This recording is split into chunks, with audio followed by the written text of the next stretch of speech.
வணக்கம். இலங்கை செய்திகளுடன் நான் நிரோஷன். விரிவான செய்திகளுக்கு முன் தலைப்புச் செய்திகள். உள்ளூர் சொத்துக்களில் சுமார் 600 மில்லியன் அமெரிக்க டாலர் மதிப்புடைய சொத்துக்கள் காணாமல் போயுள்ளதாக நாடாளுமன்ற விவகார அமைச்சர் பிரதமர் ஹரணி அமரசூரியவின் இந்திய விஜயம் மிகுந்த நன்மதிப்பை உருவாக்கியுள்ளதாக முன்னாள் வெளிவிவகார அமைச்சர் அலி சப்ரி பாராட்டு. தேசிய மக்கள் சக்தியின் நாடாளுமன்ற உறுப்பினர் லக்மாலி ஹேமச்சந்திரவுக்கு எதிராக நீதி சேவை ஆணைக்குழுவில் புதிய மக்கள் முன்னணி முறைப்பாடு.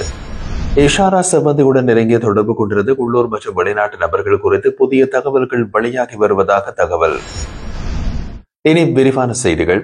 உள்ளூர் சொத்துக்களில் சுமார் 600 மில்லியன் அமெரிக்க டாலர் மதிப்புடைய சொத்துக்கள் காணாமல் போயுள்ளன. அவை ஒரு குறிப்பிட்ட குழுவினரால் பறிமுதல் செய்யப்பட்டுள்ளதாக பொது பாதுகாப்பு மற்றும் நாடாளுமன்ற விவகார அமைச்சர் ஆனந்த விஜயபால தெரிவித்துள்ளார். கொழும்பில் நடைபெற்ற குற்ற செயல்களின் மூலம் ஈட்டப்பட்ட சொத்துக்களை மீட்கும் விசாரணை பிரிவு தொடக்க விழாவில் கலந்து கொண்டு உரையாற்றிய போது அவர் இந்த கருத்துக்களை வெளியிட்டார். அவர் மேலும் கூறுகையில், நாடு இதுவரை 8 பில்லியன் அமெரிக்க டாலர்கள் கடனாக பெற்றிருந்தாலும் நாட்டில் காணப்படும் சொத்துக்களின் மதிப்பு 2 பில்லியன் டாலர்களுக்கும் குறைவாக உள்ளது. இதன் காரணமாக பெரும் அளவிலான சொத்துக்கள் சட்டவிரோதமாக கையகப்படுத்தப்பட்டிருக்கின்றன என்பது தெளிவாகின்றது. குற்றப்புலனாய்வு சட்டத்தின் செயல்படுத்தல் ஒழுங்கமைக்கப்பட்ட குற்ற செயல்கள் மற்றும் போதைப்பொருள் கடத்தலை கட்டுப்படுத்துவதில் முக்கிய பங்காற்றும் எனவும் அமைச்சர் ஆனந்த விஜயபாலன் நம்பிக்கை தெரிவித்தார். இதேவேளை நாட்டுக்கு வெளிநாட்டில் கைது செய்யப்பட்ட பாதாள உலக குழுவினருடன் தொடர்புடையவர்கள் இஷாரா செவ்வந்தி உட்பட அனைவருக்கும் கைது செய்யப்பட்டு சிறையில் அடைக்கப்படுவார்கள் என்று நீதி அமைச்சர் மற்றும் சட்டத்தணி ஹர்சன நாணயக்கார தெரிவித்தார். ஊடகங்களுக்கு அவர் கூறுகையில், போலீசார் மேற்கொண்ட அதிரடி நடவடிக்கையின் மூலம் இஷாரா செவ்வந்தி மற்றும் ஹெகல் பத்ர பத்மிவால் தலைமையிலான குழுவினர்கள் வெளிநாடுகளில் கைது செய்யப்பட்டு நாட்டுக்கு கொண்டு வரப்பட்டுள்ளார்கள். இந்த குழுவுடன் தொடர்புடைய அனைவரும் கைது செய்து சிறையில் அடைக்கப்படுவார்கள். அவர்கள் எங்கு மறைந்திருந்தாலும் அவர்களை பிடித்து சட்டத்தின் முன் கொண்டு வருவோம். நீதிமன்றங்கள் குற்றவாளிகளை அடையாளம் காணும் போது அவர்களுக்குரிய தண்டனை வழங்கப்பட வேண்டும். யாருக்கும் மன்னிப்பு கிடையாது. போதைப்பொருள் வியாபாரிகளிடத்திலும் பாதாள உலக குழுக்களிடத்திலும் இருந்து நாட்டை மீட்க தேவையான அனைத்து நடவடிக்கைகளும் அரசு எடுத்து வருகிறது என்றார். முன்னாள் வெளிவிவகார அமைச்சர் அலி சப்ரி அண்மையில் பிரதமர் ஹரணி அமரசூரியவின் இந்திய விஜயம் மிகுந்த நன்மதிப்பை உருவாக்கியுள்ளதாக வலியுறுத்தி, எமது நாடு சர்வதேச அளவில் தெளிவும் கௌரவமும் கொண்டு பிரதிநிதித்துவப்படுத்துவதை மகிழ்ச்சியுடன் பார்க்கின்றோம் என்று குறிப்பிட்டுள்ளார்.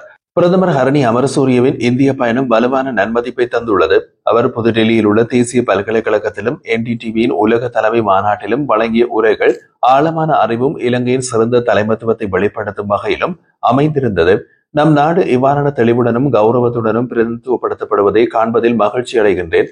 அதுபோல தீவிர நெருக்கடிகளை எதிர்கொண்டு இலங்கையை மீள்வதற்கு எடுக்கப்பட்ட பொருளாதார முன்னேற்றங்கள் மற்றும் நிலையான வெளியுறவு கொள்கைகள் அரசாங்கத்தின் உறுதியான முடிவுகளின் மூலம் ஊக்கமளிக்கப்படுகின்றன.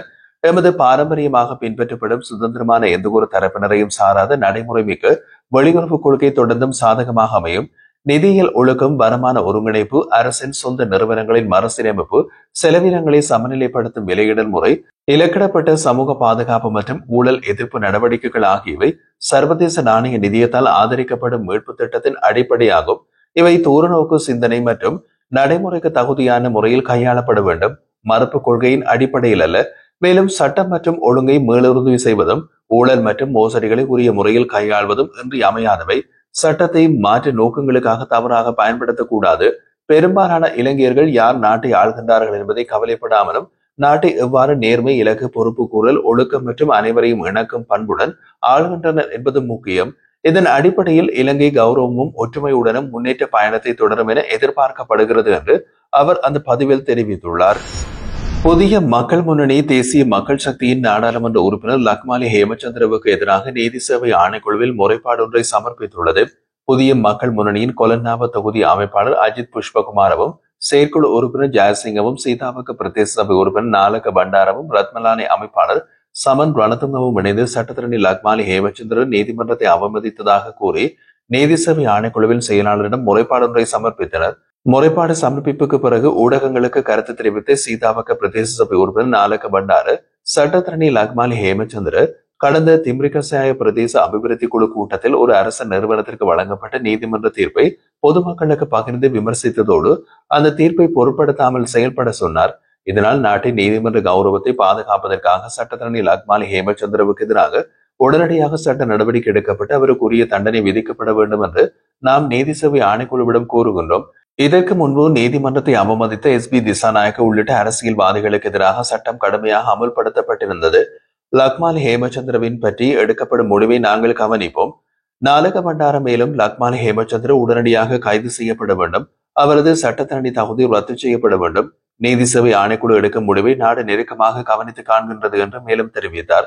மேலும் நீதிமன்றத்தை அவமதித்த லக்மாலி ஹேமச்சந்திரவுக்கு எதிராக அதே நீதிமன்றத்தில் வழக்கு தொடர புதிய மக்கள் முன்னணி திட்டமிட்டுள்ளதாகவும் அவர் குறிப்பிட்டார். சுகாதாரத்துறையில் இடம்பெற்ற பெரும் அளவிலான ஊழல் மற்றும் மோசடிகள் தொடர்பான தகவல்களை தற்போதைய சுகாதார அதிகாரிகள் வழங்குவதில் தவறிவிட்டதாக கூறி குற்றப்புலனாய்வு திணைக்களத்தில் முறைப்பாடு ஒன்று சமர்ப்பிக்கப்பட்டுள்ளது.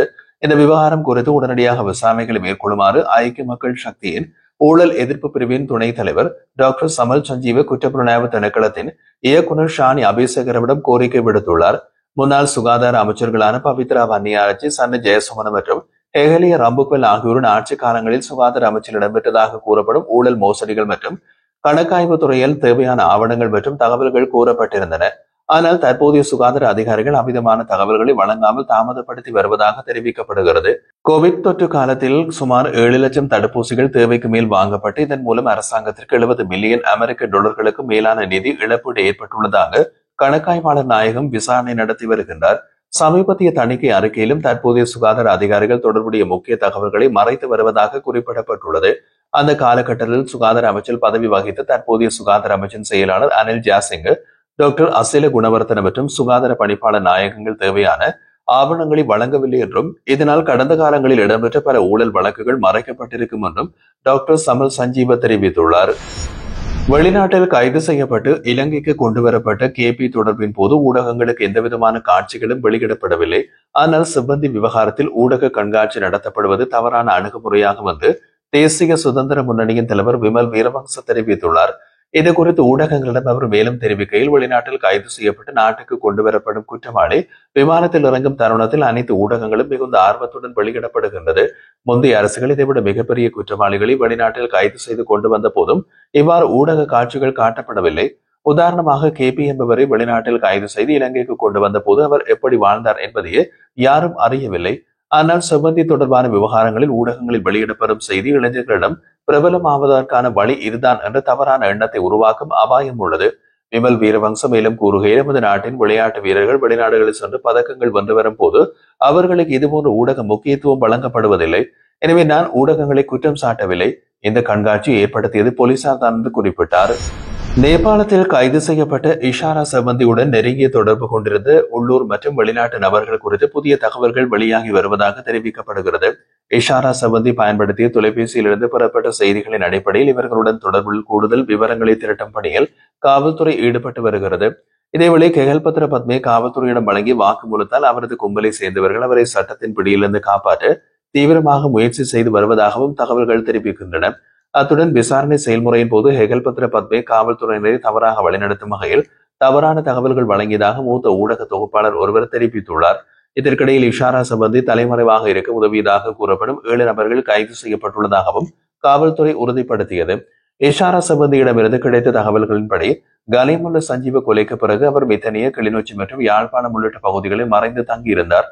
அந்த இடங்களில் அவருக்கு உதவியர்கள் தற்போது காவல்துறையால் கைது செய்யப்பட்டு விசாரணைக்கு உட்படுத்தப்பட்டுள்ளதாக தெரிவிக்கப்பட்டுள்ளது.